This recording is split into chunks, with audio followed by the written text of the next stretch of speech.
Erev Tov, Bruchim Habayim. Je me suis posé la question comme ça, à propos de la Tfila. C'est écrit dans la Gemara que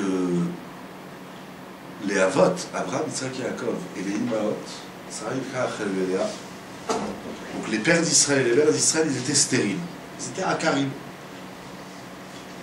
Et la Gemara, elle dit pourquoi, la Gemara dans les Yebamot, elle dit pourquoi ils étaient stériles, donc ils ne pouvaient pas avoir d'enfants.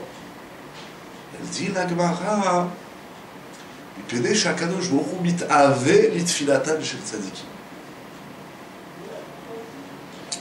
Littéralement, parce que Akadosh Baruch Hu, il désire, il est mit'aveh la tfila des tzadikim. Donc c'est-à-dire Akadosh Baruch Hu, il fait exprès. Ça va essayer d'expliquer. C'est Akadosh Baruch Hu, il a fait exprès de ne pas leur donner des enfants. C'est pas seulement de ne pas leur donner des enfants, c'est surtout qu'il les rend stériles.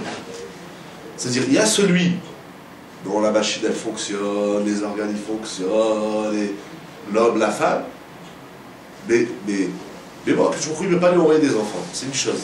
Mais Abraham, Yitzhak et Yaakov, Sarah, Rivka, ils étaient stériles.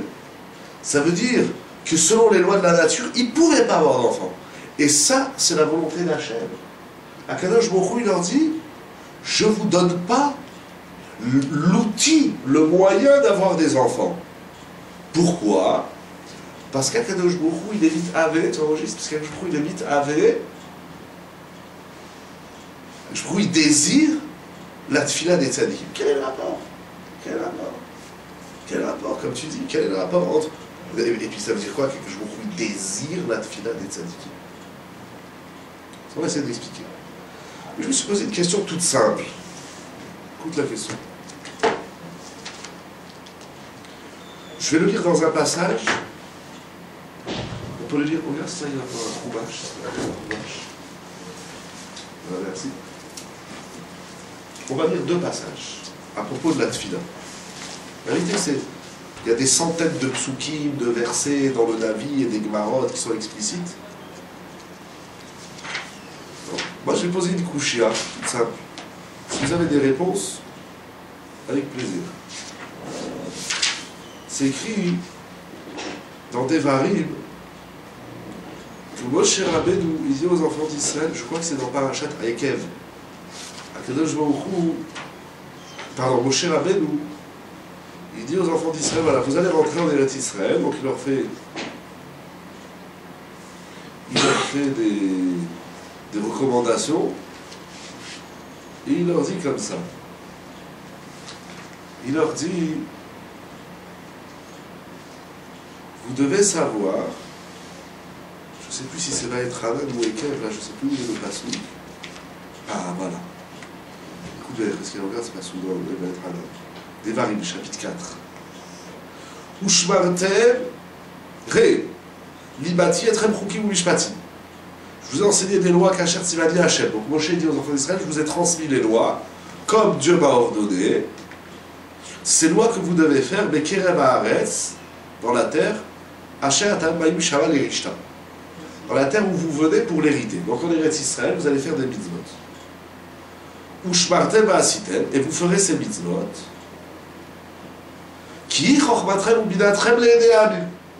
Ces lois, ces commandements sont votre sagesse, votre chorma et votre bina aux yeux des nations. Ve'amru, ve'amru et ils diront, Rak am chacham benavon agoy agadol azeh.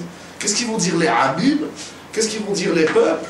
Ils vont dire combien, lorsqu'ils vont vous voir pratiquer la Torah et le mitzvot, ils vont dire combien ce peuple, il est sage et il est brillant, ce grand peuple. Donc ils vont être émerveillés de la grandeur d'Israël qui pratique Torah et mitzvot. Et il dit, Kimi goy gadol asher lo Elohim krovim elav, kashem Elokeinu bechol korenu elav. Car, mi goy gadol, quel est le grand peuple? Asherlo Elohim Krovim Elav, qui a un Dieu proche de lui, comme Hachem, notre Dieu, qui est proche de nous chaque fois que nous l'appelons. Donc Moshe Rabbeinu ensemble, il est en train de leur dire, d'où le clan d'Israël. Et il traduit le Kenos. Ça veut dire quoi? Lorsque nous appelons Hachem, il est proche de nous. Il dit Kenos, c'est lorsqu'on prie à Kadosh Baruch Hu, il nous écoute. Bechol idad d'anachna betsalayid kadamoï. Nous prions devant lui. Donc Moshe Rabbeinu dit aux enfants d'Israël, sachez, prenez conscience que nous, le clan d'Israël, on a un Dieu, que chaque fois qu'on l'appelle, il est là. Comme on dit dans Hachré. Comme on dit dans Hachré. Karov Hachem lechol korea. Lechol Hachem krao bevet. Akadosh Baruch Hu, il est proche de tout celui qui l'appelle. S'appelle Hachem, il est proche.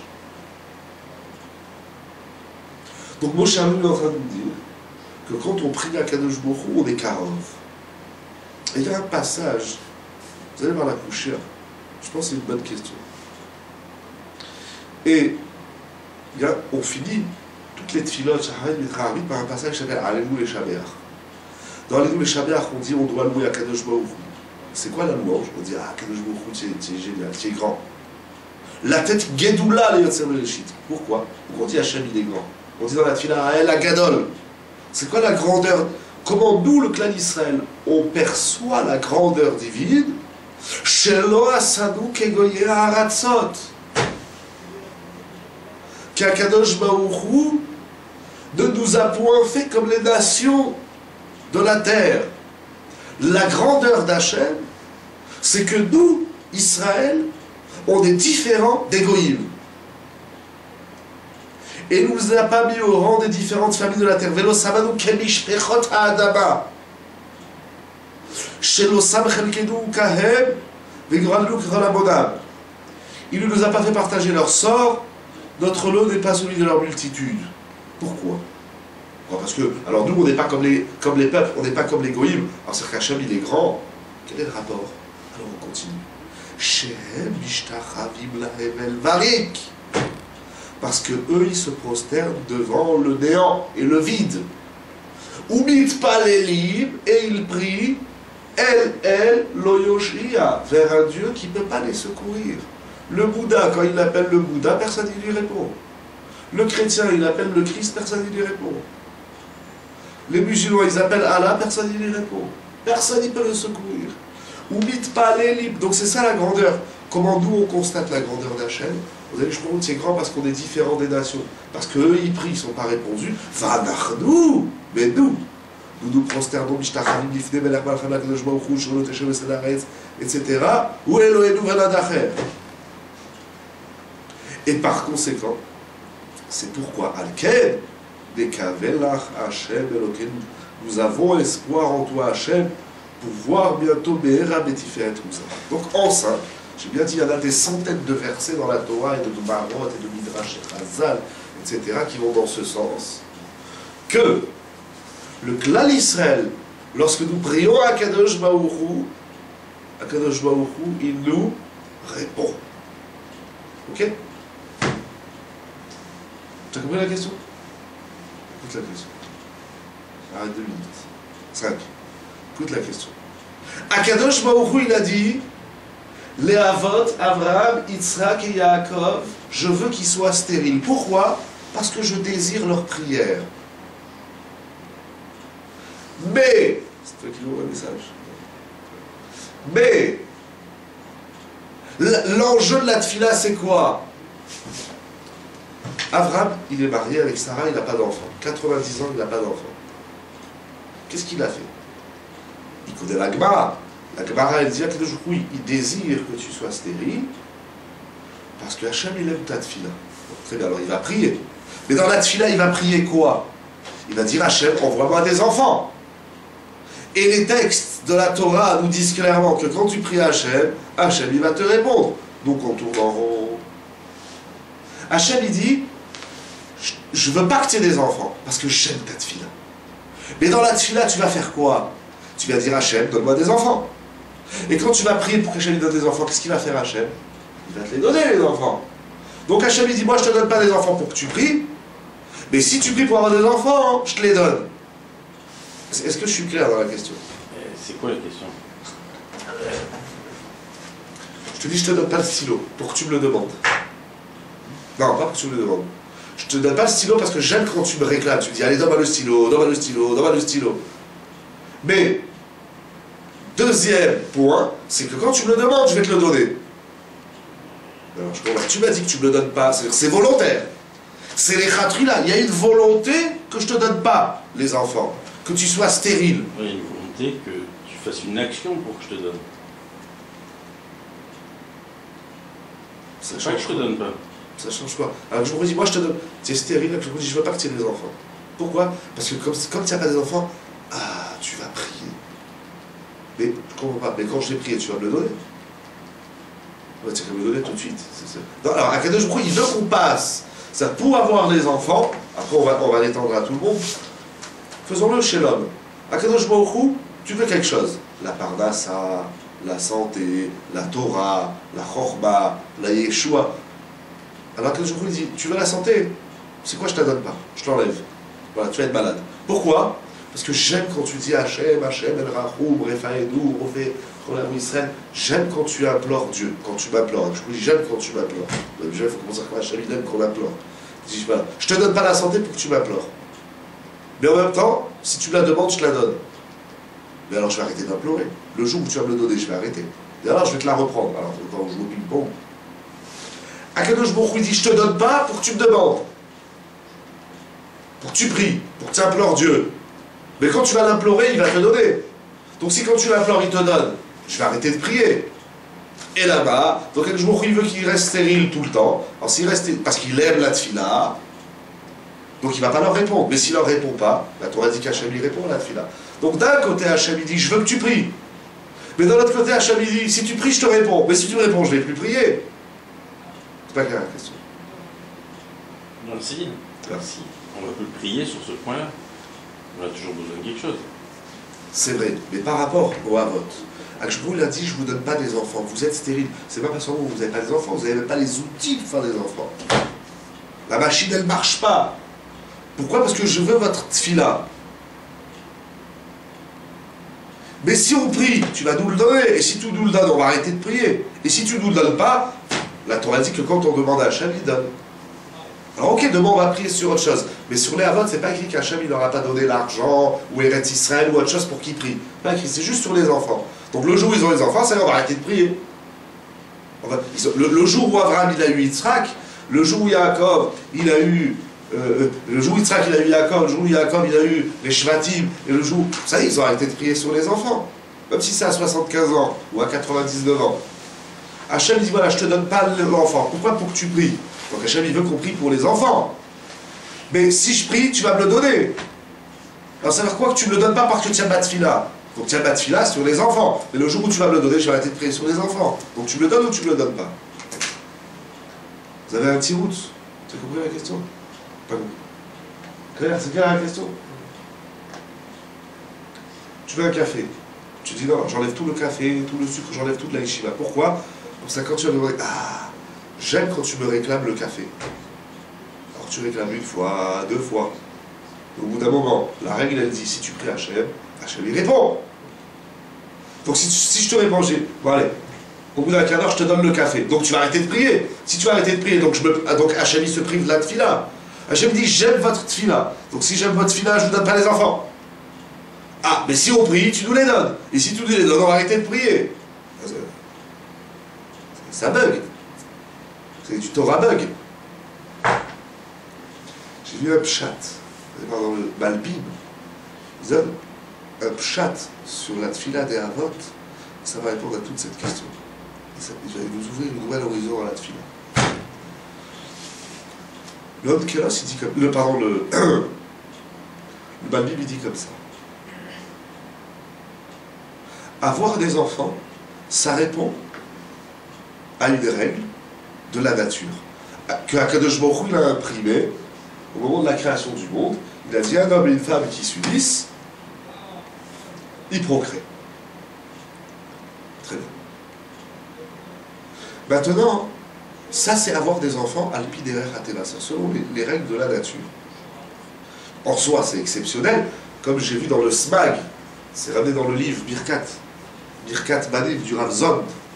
Il ramène au nom du SMAG qui dit que l'homme qui veut, que l'homme qui contemple la procréation de l'enfant, il arrive à l'amour d'Hachem. Quand on pense techniquement comment les choses elles se passent, on ne peut être qu'ému, on est ébahi, on est émerveillé. Hein, la procréation de l'enfant, c'est quelque chose d'extraordinaire. Dit le Balbim, comme ça je comprends. Il est dans Parashat Toldot, Périkrafé, Pasuk Rafalev. Nous on croit comme ça, écoute les Yesod, nous on croit comme ça. Je vais le faire dans l'argent, dans la santé, on va le faire dans tous les domaines. Quelqu'un qui est malade, par exemple quelqu'un qui a mal au cœur, donc son cœur il est malade. Il faut qu'il se fasse opérer, quelqu'un qui a mal, je ne sais pas où, ça va mal. Donc qu'est-ce qu'il fait? Bon, monsieur va voir le docteur, etc. Qu'est-ce qu'il fait? Il prie à Kadosh Baruch Hu. Qu'est-ce qu'il prie à Kadosh Baruch Hu? Il dit à Kadosh Baruch Hu, je veux que mon cœur il fonctionne. Il dit, Bible, si c'est ça que tu pries, c'est nul. C'est nul! Quelqu'un qui n'a pas d'argent, par exemple, il a besoin 1000 € pour vivre par mois. Et il a trouvé un travail, on lui donne 500 €. Il lui manque 500 €. Alors il dit à Kadosh Baruch Hu, envoie-moi 500 €. C'est ça ta tefila? C'est nul, c'est bidon, c'est zéro. Pourquoi? Parce que si les lois de la nature, elles disent qu'un homme, il travaille, il fait de l'argent, qu'un homme, son cœur, il fonctionne. Donc si ton cœur, il ne fonctionne pas, c'est pas pour que tu demandes à Hachem qu'il fonctionne normalement. Parce que si Hachem voulait que ça fonctionne normalement, il aurait fait que ton cœur, il fonctionne comme le cœur de tout le monde. Est-ce que c'est clair? Pas fini la réponse. Si, la tefila, c'est pas juste je demande à Kadosh Baruch Hu de me donner ce que j'ai pas. Parce qu'Akadosh Baruch Hu, dans Maaseh Bereshit, dans la création du monde, il a imprimé qu'un homme qui travaille, il a de l'argent. Qu'un homme qui vient sur terre, il est en bonne santé. La Gemara, elle dit, la majorité des enfants du monde sont en bonne santé. D'où elle sait? On doit aller voir tous les enfants du monde. Partir en Afrique, en Asie, en Europe, etc., en Amérique, ce que tu veux. Que d'où on sait? Parce qu'Akadosh Baruch Hu, quand il a créé l'homme, il l'a créé en bonne santé. Donc si moi, mon cœur, il ne fonctionne pas ou pas bien, je dois pas dire à Hachem, fais en sorte qu'il fonctionne bien. Il dit, bah, c'est nul. Si Hachem, il voulait que ton corps il fonctionne bien, il te l'aurait fait depuis le départ, comme tout le monde. Il dit le Malbim, un homme qui lui manque quelque chose, il ne doit pas prier pour que la chose, elle revienne selon les lois de la nature. Il doit prier pour qu'Akadosh Baruch Hu lui donne un cœur différent des autres. Parce que si tu voulais me donner un cœur comme tout le monde, alors dans la machine, quand Kadosh Baruch Hu, il a mis une machine, il a fait une usine, fabrication d'hommes, eh bien il m'aurait mis là-bas. Ah, si Hachem ne me met pas dans cette machine où il crée tous les hommes, et moi je sors du lot, je vois que mon cœur il ne fonctionne pas, je vois que ma tête elle ne fonctionne pas. C'est pas Kadosh Baruch Hu, remets-moi dans le lot. Si je voulais te mettre dans le lot, je t'aurais mis depuis le début. Différent. Donc je dois prier pour avoir un cœur différent des autres. Dans quel sens différent? Ah, quel sens? C'est clair. Si Akadosh Baruch Hu, il fait que dans mon compte, il me manque 1000 € par mois, ou 20 € ou 10 €, peu importe. Voilà, je trouve du travail, le type il fait son budget, payer le loyer, à manger, les habits, il lui faut 1000 €. Il a trouvé des super places, etc., à 990, à 850, tout ce que tu veux. Alors si tu ouvres un chèque, il dit, bah, il me manque 150 € pour vivre. Là, Kadosh Baruch Hu, il aurait dit, mon coco, si je voulais te donner 1000 €, selon les lois naturelles que tu vas travailler, je te les aurais donnés. Mais non, je fais exprès de t'enlever 150 € parce que je veux que tu pries, que tu me demandes 150 € qui soient différents des 150 € que tout le monde reçoit. Quelle est la différence? Dit le Bible comme ça. Abraham, Yitzhak, Yaakov, Sarah, Léa, ils ont compris que s'ils n'ont pas d'enfants, c'est qu'Akadosh Baruch Hu, il désire qu'il demande des enfants différents de tous les enfants de la terre. Parce que si Akadosh Baruch Hu voulait me donner des enfants comme tout le monde, alors voilà, je prie, merci Akadosh Baruch Hu, j'ai des enfants, voilà, on a des enfants, voilà, un homme, une femme, ils se marient, c'est normal, ça fonctionne, c'est normal, entre guillemets, c'est normal parce que Akadosh Baruch Hu, il a voulu que ça soit comme ça. Mais les Avot, ils ont dit, si Akadosh Baruch Hu, il ne nous donne pas des enfants selon les règles naturelles, c'est qu'il veut que nous, on ait des enfants surnaturels. Et grâce à ça, ils vont faire Abraham, Yitzhak, Yaakov, les 12 tribus, etc., etc. À ce moment-là, ils sont en train de constituer, ils sont en train de fabriquer le clan d'Israël. Et il fallait que ce qu'ils demandent, ça soit d'un niveau supérieur et différent que l'ordinaire. Chaque chose, tu écoutes ce Yesod, tu entends ce Yesod, chaque chose qu'Akadosh Baruch Hu, il ne te donne pas, il attend que tu lui demandes, mais pas pour le recevoir comme tout le monde, mais pour le recevoir à une dimension différente. Dit le Malbim. Dans les mots du Malbim, il dit Ki sheyetze min haklipa pri kodesh el ateva muchedet be'atzma deovia kelach Eloki shezeit orer al yedei tfila. Ça veut dire Akadosh Baruch Hu, il veut te donner un enfant, mais pas un enfant ordinaire, pas un enfant voilà, comme tous les enfants de la terre. Il veut te donner un enfant spécial. Cet enfant spécial, il faut que tu comprennes que c'est ça que tu dois demander. Et il faut que tu comprennes que c'est ça que tu dois avoir. Akadosh Baruch Hu, il ne voulait pas que Abraham... D'ailleurs, ce qui est intéressant, parce qu'on pourrait prétexter, on pourrait dire, oui, mais Abraham, Yitzhak, Yaakov, ils ont eu aussi des Réchaïm, ils ont eu Esav, ils ont eu Ishmaël, mais même le négatif, entre guillemets, d'Abraham, Yitzhak, Yaakov, qui s'appelle Esav et Ishmaël, c'est aussi des enfants particuliers. Ishmaël et Esav, c'est pas stable des voyous de la rue, c'est pas stable des Réchaïm, c'est des Réchaïm qui vont marquer l'histoire. Donc aussi bien dans le positif que dans le négatif, il fallait qu'ils comprennent que eux, Akadosh Baruch Hu, il n'attend pas d'eux d'avoir des enfants comme tout le monde, sinon encore une fois il leur aurait donné. Mais Akadosh Baruch Hu, il veut qu'ils comprennent, et c'est seulement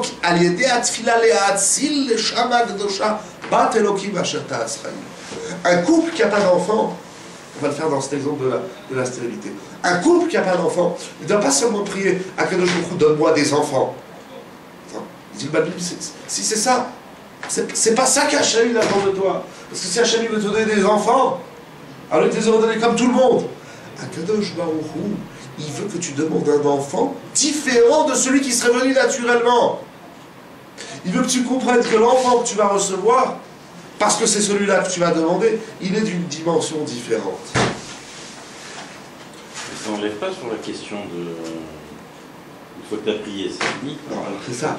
Le mythe avait... Parce que c'est quoi la table? Disons un petit mot sur la table. C'est quoi que Baruch Hu, il désire la tefila? C'est quoi le désir? On dirait que Baruch Hu, il a de la tava. Il n'y a pas que nous les hommes, on a du désir. Hachem aussi, il a une tava. C'est quoi le désir? Qu'est-ce que c'est que le désir? C'est quoi le désir? Je vous pose la question, c'est quoi le désir? Je ne parle pas de l'envie ou une envie de chocolat. C'est pas ça que tu désires. C'est pas un désir. C'est une envie ou c'est un chocolat. J'ai envie de chocolat. C'est quoi le désir? Qu'est-ce que c'est que la table? C'est quoi le désir? Et sachant que du désir, on ne peut pas se défaire. De l'envie, on peut se défaire. Tu as envie du chocolat? Arrête d'avoir envie. Ou tu le manges ou tu le regardes plus. C'est un souhait, c'est plus que ça. Un souhait, c'est j'aimerais bien. C'est quoi le désir? Comment on traduit le désir? C'est quoi le désir? Qu'est-ce que tu penses? C'est quoi le désir? C'est quoi le désir? Qu'est-ce que tu penses? Pas le désir. L'envie, c'est de dire, je vois, ah, là, tu as une belle voiture. Moi aussi, j'ai envie de belle voiture. Quelle différence entre l'envie et le désir? C'est quoi le désir? C'est quoi le désir? Attends, mère. Qu'est-ce que vous dites? C'est quoi le désir? Et je vous dis, l'envie, c'est quelque chose qu'on peut se défaire. On peut apprendre à ne plus avoir envie. Tu vois une belle tablette de chocolat, de deux choses l'une. Ou tu la manges, donc ça y est, l'envie elle est passée, ou tu ne le regardes pas, ça ne va pas éveiller l'envie. C'est quoi le désir? On peut travailler l'envie, mais pas le désir. Le désir, il dit le Rambam. Ça j'ai compris du Rambam. Le désir, ça Ravolbe aussi, il en parle aussi dans Aléchou. La tava, on va l'orienter. On ne peut pas l'enlever. Impossible. Impossible. Pourquoi? Quelle est la différence entre envie et désir? Qu'est-ce que vous dites? Vous dites, je sais pas, qu'est-ce que vous dites? C'est quoi? C'est j'en crève? Bah, j'en crève, j'en peux plus. Bah, j'en peux plus. Et ça, on ne peut pas s'en défaire. Même quand on consomme, on a encore envie. Il y a des choses que même quand tu consommes, tu en as encore envie. Ça existe dans deux choses. La femme, c'est-à-dire le sexuel, et la Torah. Plus tu en as, plus tu en veux. C'est les deux choses. Quand tu les as, c'est pas ah, ça y est, j'ai plus envie. Le chocolat, si je t'achète une usine de chocolat, tu vas te calmer. Mais je t'achète une usine de femmes, tu vas pas te calmer. La Torah, tu prends une usine de Torah, tu vas pas te calmer. Là, on se calme pas. Il y a deux choses, on n'est pas encore rentré, mais il y a deux choses Et moi, à chaque fois, je lui dis, bon, on va faire des vidéos, 20 minutes, j'arrive pas. Je suis trop bien ici. Ah, c'est non. On dit la Torah, on étudie. Ah, le désir, on ne peut pas se défaire. Impossible. L'envie, oui. Comment? Et pourquoi? Surtout pourquoi? Parce que le désir, ça touche quelque chose de profond en l'être. En vérité, le désir, c'est l'être. On est ce qu'on désire. On est le ST, le verbe être. Et du désir, on ne peut pas se défaire. Impossible. C'est impossible. Un homme, il ne peut pas apprendre à ne pas désirer la femme. Non, alors que je me retrouve, parce que c'est un trou qu'il a fait comme ça dans la nature, alors que je me retrouve, il va dire, c'est à ce désir, très bien, on va l'encadrer. Le mariage, les kiddushin, etc. On ne désire pas la nourriture, on a envie, on veut un bon couscous, waouh. On ne désire pas, tout ce qui tourne autour de nous, c'est pas du désir, c'est de l'envie. Et de l'envie, après on prend, d'ailleurs avec l'âge, un enfant, il est petit, c'est les Playmobil. Il grandit, c'est le vélo. Il grandit, c'est la moto. Il grandit, c'est la Porsche. Mais c'est-à-dire quand tu as 25 ans, toi aujourd'hui, ton rêve de la vie, c'est pas un Playmobil. L'envie, elle change, elle évolue. Donc c'est qu'on s'en défait. C'est-à-dire petit, quand ma mère, elle n'a pas acheté un Playmobil, je pouvais lui taper un procès. Je pouvais taper une crise de nerfs pendant une semaine. Aujourd'hui, ma mère, elle peut m'offrir une usine de Playmobil, je m'en fous. Donc c'est-à-dire que l'envie du Playmobil, elle a disparu. C'était l'envie que tu avais à 10 ans. L'envie que tu as à 15 ans, c'est plus les Playmobil. Et l'envie que tu as à 25 ans, c'est plus le vélo. Et la Porsche que tu voulais à 25 ans, quand tu as 70 ans, tu hop, elle dort dans le garage. Mais le désir, c'est quelque chose qui va poursuivre l'homme depuis le moment de sa naissance jusqu'à 120 ans. Le désir, il est ancré en l'homme. Il est l'homme lui-même. Et c'est ça qui est très dur. C'est ça qui est très difficile de définir c'est quoi son réel désir. J'ai dit la flamme et la Torah, ça c'est général à tout le monde, mais c'est quoi son réel désir? C'est quoi le désir le plus profond qu'il y a en l'homme? C'est-à-dire si on enlève tous les intérêts, toutes les déguillottes, le farfelu, vraiment, émettre la habito. C'est quoi le désir? Or, ici qu'est-ce qu'on dit? Akadosh Baruch Hu, il a de la table. Donc j'ai dit désir égale soi-même, l'existentiel. On désire ce qu'on est. On ne désire pas avoir, on désire être. En réalité, ce qu'on désire, c'est l'expression de soi-même. Pourquoi un enfant il veut un Playmobil? En réalité, c'est pas le Playmobil qu'il veut. C'est qu'avec le Playmobil, il va exister, il va construire une ville. Donc en vérité, son désir, c'est pas le Playmobil, c'est la construction de la ville. Et c'est pour ça que plus tard il sera maire, et plus tard il sera président de la République, et ainsi de suite. Mais ce que tu dis, c'est valable pour l'homme, mais est-ce que c'est valable pour le cas de joueur? Bon, alors ça veut dire quoi? Donc la Tahava, bien sûr, parce que ce qu'il y a en nous, déjà, c'est un cas de jouer au lui-même, mais ce qu'il y a en nous, ça vient d'Hachem. Ça veut dire comme ça. Donc le désir, ce n'est que l'expression de ce que tu es véritablement. Donc ça veut dire, le désir touche quelque chose d'essentiel. Le désir, pas seulement quelque chose d'essentiel, d'existentiel, je dirais. Le désir touche, exprime l'existentiel de l'être. C'est très long. C'est un long travail qu'on peut faire très vite, en 1 heure, à la condition d'être aimé, etc. Mais bon, c'est pas la souillade. Ce soir, surtout qu'il faut qu'on finisse. Donc le désir, c'est l'expression de l'existentiel. Quand on dit à Kadosh Baruch Hu, il désire la tfila, c'est quoi il désire? Si je dis, entre les hommes, le problème c'est que le mot désir, en français surtout, il a été abîmé, il a une connotation sexuelle. Mais enlevons ça. Si je dis je te désire, ça veut dire j'attends de toi quelque chose. Oui, j'attends quelque chose de toi. Donc ce quelque chose va exprimer mon être, mon étant, mon essence. Akadosh Baruch Hu, c'est pas écrit, d'ailleurs, parce que la Gemara ne dit pas Akadosh Baruch Hu n'aura pas donné des enfants parce qu'il veut que les Avot y prient. Parce qu'il désire leur tfila. C'est-à-dire, il veut que ce qu'il demande vienne de l'essence d'Hachem. C'est pas Akadosh Baruch Hu donne-moi des enfants. Parce qu'encore une fois, si je voulais te les donner, je te les ai donnés depuis le début. Mais je veux que tu me demandes des enfants à hauteur d'Akadosh Baruch Hu. C'est-à-dire, je veux que les enfants que j'ai expriment l'essence d'Hachem. Donc Donc chaque chose qu'Akadosh Baruch Hu ne te donne pas, qui ne donne pas à l'homme, chaque chose qu'Akadosh Baruch Hu, il crée le manque en l'homme, l'homme il ne doit pas prier pour qu'Hachem lui donne. L'homme il doit prier pour comprendre que ce qui lui provient, ça lui provient d'Akadosh Baruch Hu, et donc ce que j'ai, c'est à hauteur d'Akadosh Baruch Hu. Je vais vous donner un exemple. Est-ce que c'est clair, oui, ça? Je vous donne un exemple. Un jour, j'ai rencontré un Lubavitch. J'étais chez lui, et bon, il avait des tableaux, tout ça, et il avait un cadre, juste à l'entrée de la maison. Et dans le cadre, il avait $1. Je fais $1. Alors je lui dis, c'est quoi? C'est quoi tu mets $1 dans un cadre? Donne-le-moi. Si tu ne sais pas quoi faire avec, donne-le-moi. Non, ça, c'est le dollar du rabbi. J'ai trouvé ça très intéressant. Il faut que je le fasse blinédaire chez moi. J'ai trouvé ça très intéressant. Je lui dis, moi, j'ai mieux que ton $1 du rabbi. Je dis, c'est pas possible, il n'y a pas de plus grand que le $1 du rabbi. Je lui dis, moi, j'ai l'euro d'Akadosh Baruch Hu. Dans le temps, c'était les francs. Si un homme,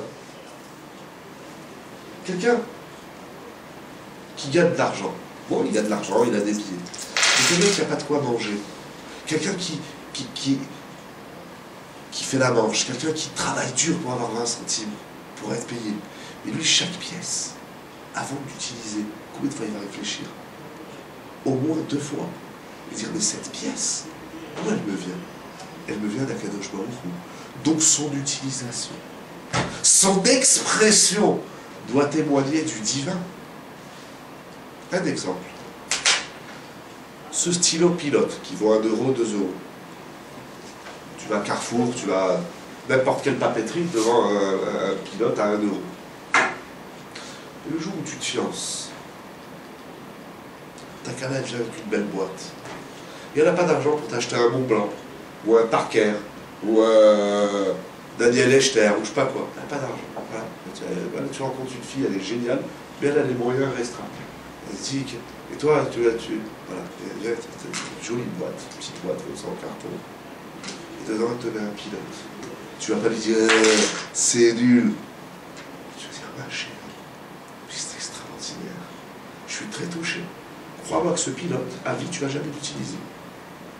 Et si un jour ton copain vient chez toi et dit, tiens pas celui-là, tiens pas le stylo que l'on va utiliser, celui-là, tu touches pas. Qu'est-ce qu'il a, ton stylo? Qu'est-ce qu'il y a? Je t'en achète 2000. Donne-le-moi, demain je t'en amène 200. Je dois signer un chèque, je dois signer un contrat. Tu dis, ce stylo, mon coco, tu le touches, je t'éclate la tête. Calme-toi, qu'est-ce qu'il a ton stylo? Il est en or ou quoi? Il dit mieux. Et quoi, il est en diamant? Mieux. C'est le stylo que Makala, elle va me faire. Quand on s'est marié à 79 ans pendant la guerre, la seule chose qu'elle a trouvée, c'est ce pilote. Et bien ça, ici, je vois l'effigie de Makala. Ça représente toute une histoire. Il y a une culture, il y a toute une histoire. Il y a une historique dans ce stylo. Toi, tu trouves un stylo comme ça, si celui-là, tu ne le touches pas, mon coco. Et si tu le prêtes 5 minutes à ton copain, ta femme, elle va te demander le gain. Elle va te dire, dégage, moi je t'offre un stylo. Je me suis crevé pour t'acheter un stylo. Et alors, c'est un pilote. C'est le geste. Celui-là, tu ne touches pas. Le même stylo. Je dis, attends, c'est quoi? Mieux. J'ai le pilote de ma femme et j'ai le Mont Blanc de mon patron. Je dis, c'est le pilote, tu ne touches pas. Tiens, je te prête le Mont Blanc 2 jours, amène-le-moi dans le monde. Et celui-là, tu ne touches pas. Pourquoi? Parce que je sais qui y a derrière. Ah ben, c'est ça. Et le jour où il voulait que les Avot Akdoshim, les Imaot Akdoshot, il ne demande pas à un enfant comme tout le monde. Il voulait qu'il demande à un enfant qui exprime l'existence de Dieu. Et dans toute chose, quelqu'un qui a des problèmes d'argent, de parnassa, Akadosh Baruch Hu ne veut pas, je t'en supplie, augmente ma parnassa, j'ai que 1000 euros, il m'en manque 500. Parce que si je voulais te donner, je te les aurais donné, pas besoin que tu demandes. Il veut que tu comprennes. C'est ça le mitavé. Mitavé, c'est-à-dire que il veut que dans notre tefila, on touche quelque chose d'essentiel en lui-même. Et toucher quelque chose d'essentiel en lui-même, c'est-à-dire que je comprends que l'argent que je lui demande, c'est pas de l'argent ordinaire. Et comme ça, quand l'argent il va tomber du ciel, c'est-à-dire que je va me donner l'argent. Si tu te rends compte, moi, c'est 20 centimes. J'ai compris. C'est pas mon patron qui me paye. Bien sûr que c'est mon patron. Lui, c'est un cadal. Moi, j'ai compris, voilà, c'est 20 centimes. C'est un Kadosh Baruch Hu qui me les a envoyés. Et alors, déjà, c'est la reconnaissance envers Akadosh Baruch Hu, mais chaque pièce que je vais utiliser, imagine que sur chaque pièce qu'on a, c'est écrit le nom d'Hachem, Yudke Vavke, ou bien il y a l'effigie de Dieu. Il n'y en a pas, bien entendu, mais imagine c'est écrit Akadosh Baruch Hu. Mais avant de t'acheter des bonbons pas cachers, ou avant d'aller faire des ch'touillottes, avant d'aller en boîte de nuit. Imagine, tu vas en boîte de nuit, tu sors un billet de 500 €, c'est écrit en gros HM. Ouh là là, je peux pas donner ce billet. Attends, je vais chercher un billet où c'est écrit, je sais pas moi, espèce d'imbécile. Où il y a la tronche d'un soi-disant homme qui a fait des grandes choses sur la planète. Voilà. Avraham, Yitzhak, Yaakov, Sarah, Léa, chaque fois qu'ils éduquaient leurs enfants, vous savez, toi, tu es la pièce d'Hachem. C'est le Tselem Elohim. En réalité, on devrait tous le comprendre, parce qu'on est tous imprimés par le Tselem Elohim. Donc pour synthétiser, pour conclure, chaque fois que dans la vie, Akadosh Baruch Hu ne donne pas quelque chose à l'homme, quelque chose d'essentiel. Moi, je prie pour qu'Hachem m'envoie une Ferrari. On s'en fout de ta Ferrari. Mais chaque fois que l'homme, il prie pour quelque chose qui lui est nécessaire, il prie pour la parnassa, il prie pour la santé. Celui qui prie pour la santé, il a fait que son cœur ne marche pas. Il faut dire, mais si mon cœur ne marche pas, ou mon poumon, ou mon rein, ou mon estomac, ou mon pied, ou je sais pas quoi, c'est qu'Akadosh Baruch Hu, il ne veut pas que mon cœur il fonctionne comme monsieur tout le monde. Akadosh Baruch Hu, il veut que j'ai moi un cœur différent des autres. Donc Akadosh Baruch Hu, donne-moi un cœur différent des autres. C'est pas donne-moi un cœur ordinaire, sinon je te l'aurais donné. Les lois de la nature elles disent qu'un homme il a un cœur qui fonctionne. Akadosh Baruch Hu, il m'a enlevé mon cœur ordinaire et il veut que j'ai un cœur différent. Et c'est ça que je vais demander. C'est ça m'itavé. Je il veut que je vois. Maintenant, le bonhomme qui s'est fait opérer du cœur, chaque fois que le cœur il bat, il se dit. J'ai rencontré quelqu'un. Je vais raconter 2 anecdotes. Il n'y a pas longtemps, cette histoire, je finis dans 2 minutes. Il n'y a pas longtemps, mes fils, les plus jeunes, Shabbat, ils ont trouvé 150 €. C'était 1 heure avant la fin de Shabbat. On rentrait à la maison, à 100 mètres de la maison, ils ont trouvé 150 €. On est rentré à la maison, on a prié pour qu'il reste. Ils sont revenus au Shabbat, l'argent était là. 150 €. Ils étaient 3, il y avait aussi un copain, ils ont pris chacun un billet de 50 €. Bon, ils étaient contents, je leur ai donné 5 € au Baasel, etc. 2 jours après, mon fils, un de mes enfants, qui avait trouvé les 50 €, il me montre ses chaussures, il me dit, papa, mes chaussures, elles sont trouées. Je lui dis, regarde le miracle. Akadosh Baruch Hu, il t'a envoyé 150 €, il t'a envoyé 50 € pour que tu ailles t'acheter des chaussures. Tu vas faire les amis, tu vas pas t'acheter 50 € de bonbons, va t'acheter une belle paire de chaussures. Il me dit, ça va pas ou quoi? C'est à moi ça! Il n'a pas voulu! Mais je lui dis, mais quelle est la différence entre les 50 € que je te donne et les 50 € que Hachem t'a envoyé, que tu as trouvé dans la rue? Il me dit, ça c'est à moi, ça. Voilà. Je lui dis, mais à la vie, il va garder son billet, voilà, c'est à moi. Voilà, c'est ça. Donc on va faire la même chose avec Akadosh Baruch Hu. J'ai rencontré quelqu'un il y a 15 jours, qui s'est fait opérer du cœur. Il m'a dit, je t'assure, sur la table d'opération, il m'a dit déjà la veille, on rentre à l'hôpital la veille, il m'a dit, je tremblais. Il m'a dit, je tremblais, j'ai eu peur de mourir. Il m'a dit, je vous jure, sur la table d'opération, avant qu'on me fasse l'anesthésie générale, j'ai prié à Akadosh Baruch Hu toutes mes forces. Il m'a dit, de ma vie, j'ai jamais prié comme ça. Il m'a dit, j'ai fait une tchouva, c'est un monsieur, un bon traditionnaliste. Il m'a dit, de ma vie, je n'ai pas fait. Il m'a dit, la tchouva que j'ai faite sur la table d'opération, c'est 100 fois plus grand que tous les kippours que j'ai fait dans ma vie. Il m'a dit, j'ai fait une tchouva, j'ai fait une fila à Kadosh Baruch Hu. Il m'a dit, tu ne peux pas imaginer. Baruch Hashem, l'opération s'est bien passée. Baruch Hashem, bon, c'est difficile, il a des douleurs, il a des soins, etc. Mais, alors que les cardiologues disent, monsieur, encore une semaine comme ça, vous ne serez plus là, vous serez mort. Merci à Kadosh Baruch Hu. Moi, il m'a raconté. Dans ma tête, ça je ne lui ai pas dit à lui. Dans ma tête, je me suis dit, un homme, il est sur une table d'opération. Tu vois les chirurgiens, tu vois les machines, tu vas te couper en morceaux. Tu sais, c'est quoi une opération du cœur? Ils te sortent le cœur. Il sort, hop, il le met sur la table, hop, et il le remet en place. Il y a des opérations du cœur, c'est pas superficiel. Il faut enlever le cœur. Truc de fou. Je me suis dit, mais Ribono Shel Olam, cet homme, son cœur, lui, il n'a plus le cœur ici. Lui il a un morceau d'Akadosh Baruch Hu, tout ce qu'il a vu, tout ce qu'il a vécu, tout ce qu'il a prié. Mais qu'est-ce qui reste derrière? C'est pas pour ça qu'il fait mieux le Shabbat, c'est pas pour ça qu'il fait mieux la Tfila, c'est pas pour ça qu'il fait mieux les mitzvot, c'est pas pour ça qu'il fait mieux, qu'il avance mieux dans la vie. Ben, il n'a rien compris. Mais il n'a rien compris. Je te dis sur lui, c'est plus facile. Mais Akadosh Baruch Hu, s'il t'envoie une épreuve sur le cœur, il veut que ton cœur soit différent des autres. C'est ça qui dit le Malbi. Toute chose qu'Akadosh Baruch Hu ne nous donne pas, alors qu'il nous est nécessaire, ce compris, c'est pas pour l'avoir de façon ordinaire, mais c'est pour l'avoir à hauteur des attentes d'Akadosh Baruch Hu. C'est ça les Avot Akdoshim, ils ont prié, pas pour avoir des enfants, ils ont prié pour avoir des enfants qui vont exprimer l'existence, la tava, l'existentiel, l'être profond d'Akadosh Baruch Hu. C'est ça. Ah, c'est beau, hein. Il faut revenir, il faut travailler cette idée. Tu as compris l'idée? Brian, do you understand? C'est Heidi. Et Cheskel, tu as compris l'idée? Shabbat Shalom, à la semaine prochaine.